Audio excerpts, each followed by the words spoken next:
Shavkat Mirziyoyev va Vladimir Putin telefon orqali muloqot qildi. Muloqotda ikki mamlakat o'rtasidagi strategik sheriklik va ittifoqchilikni yanada rivojlantirish masalalari muhokama qilindi.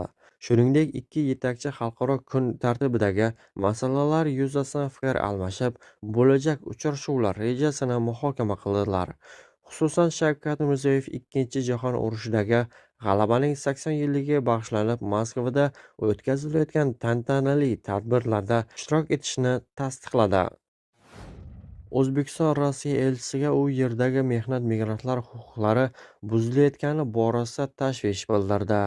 Videodan to'liq xabardor bo'lish uchun videoga like va podpisyasiya tugmalarini bosib qo'ying. O'zbekiston Tashqi ishlar vazirligida Rossiya elchisi Alik Maliginov bilan bo'lib o'tgan uchrashuvda mehnat migratsiyasi konsullik xizmatlari va fuqarolarning huquqlarini himoya qilish masalalari muhokama qilingan. Muzokaralarda o'zbekistonlik migrantlarning huquqlari buzilayotgani va ularga nisbatan qo'pol muomala holatlari kuzatilayotgani Rossiya tomonining e'tiboriga havola qilingan. O'zbekiston tomoni bu holatlarni sinchiklab o'rganish va tegishli choralar ko'rishni so'ragan.